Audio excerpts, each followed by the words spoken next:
Hi everybody, it's Claire. I'm back with another video for you here today. This one is on mediumship again.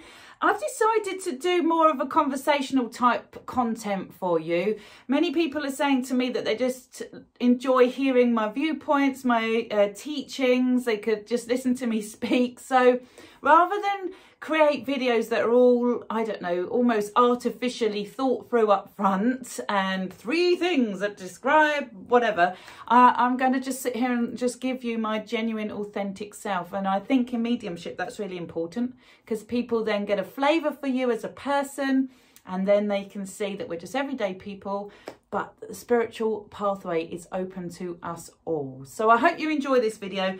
This video is going to be on the downside of mediumship, or the side of mediumship that we need to be aware of so that we don't fall into pitfalls.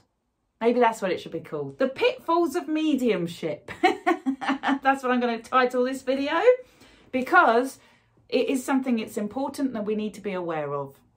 If you're on a spiritual pathway, if you have an open-mindedness to maybe the existence of an afterlife, or if you have had a recent bereavement and you have found yourself drawn to mediumship, wanting to understand more about it, then you may have the want to go and see a medium, to experience spirit communication, to begin to understand that you are spirit and soul as well as a physical form, and that we can all therefore be in touch with the spiritual dimensions of life because we are spirit. And you might seek out a medium to give you some experience that validates that, so that you can then grow, feel peace, feel comforted, expand your understanding and awareness, heal, whatever your intention behind seeking out a medium is, and there's some very important ones.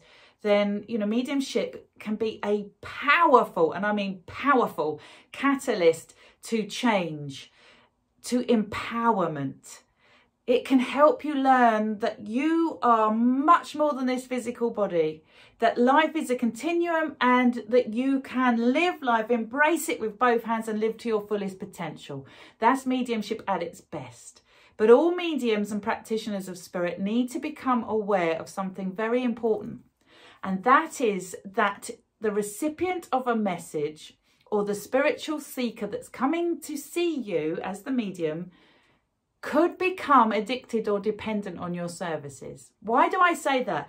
It's because when you find the spiritual dimension of life and you find someone who can tap you into it, it has an element of euphoria to it. You start to realise there is so much more to life. How exciting can this be? What you don't want to do as the medium then is to create a situation where the person coming to see you who has lost a loved one now becomes either codependent on you because they are not able to stand on their own 2 feet, heal through their grief, and realise that they're here on a journey to be in this world and for a time without their spirit loved ones. But you also don't want that person to become codependent on their loved ones in spirit. So there's this fine balance between giving a person the experience they need so that they can begin to spiritually awaken within themselves, find healing, find comfort, find peace within, find their eternal nature so that they can then live a more fulfilled, happier life. And a balance between helping a person to stay codependent on their loved ones in the spirit world. This may happen, for instance, with a soulmate type relationship where 2 people have come together, had a very, very loving bond, become very enmeshed in one another's lives, and one now can't function or operate without the other one.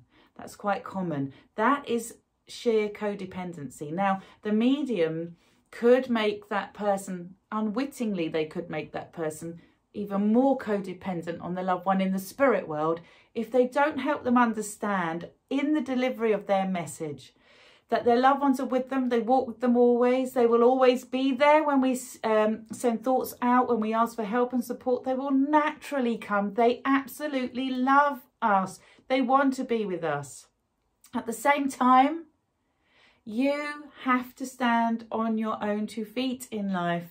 You have to learn to come into wholeness within yourself. That loved one came into your life to show you, to reflect back to you love, to help you walk through this world, which, let's be honest, in the physical world is not an easy existence. And suddenly you find yourself on your own and you're looking desperately for a medium, someone who can put you back in touch with your loved ones so that you don't feel so desperately separated from them and that you can understand that they're still around you. That knowledge is key, but what happens to the person afterwards if they then try to keep on coming back to the medium over and over and over and over? If they're seeking or going to every medium possible because they can't now live without, oh, what does loved one in spirit say about this? Or what does loved one in spirit think I should do on this? Or what does, I haven't felt my loved one in spirit, or I haven't seen any signs. I wonder, I go and find out, I'll see what they think. That's not healthy. That is not healthy. In this life, you can't just keep running to everybody and asking them what you should do. You can seek advice, you can seek knowledge, you can seek understanding. Great teachers will be giving you knowledge and understanding in the hope that it empowers you then to move forward in your own power in life. So, as I said, mediumship is a highly therapeutic practice. It has immense potential for healing, change and growth. It is overwhelmingly positive in helping people heal and grow spiritually and become empowered and motivated and inspired when it's done well. Please, everybody watching this video, find a practitioner who works with integrity, who has a strong code of conduct, who isn't hooking you in and pulling you back, constantly inviting you for more readings, who isn't being responsible in the way they deliver information. If they are fishing for you to return to them, if they're constantly promoting things that they want you to come and do with them, if they're telling you that you have a negative energy and you need to come back to them, anything like I've heard such nonsense, honestly, such nonsense over my time. Sometimes people will say very dramatic, negative things because they want you to come back. Practitioners that aren't working with integrity will deliberately do things that keep you hooked in, that keep you wanting to return. When a medium or a spiritual practitioner is doing a good job, they will be releasing you. They will be giving you an experience that will help you to then go and discover your own spiritual nature, or inspire you to realise that you can have the connection for spirit. They are showing you what's possible, and then hopefully they will be teaching and educating through the words and the wisdom they bring that it's all within you. And your connection with your loved ones is all within you. It always was. The love that you carried with your loved ones was here.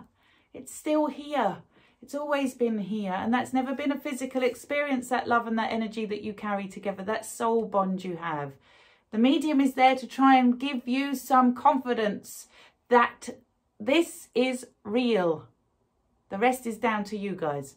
So that is the pitfall of mediumship. If a medium makes you codependent on them or codependent on those in spirit, you want to question their motives, their integrity, or their level of experience. Are they spiritually doing the work themselves? Because they are somehow needing you to be codependent on them. That means that they're not very spiritually aware, in my view.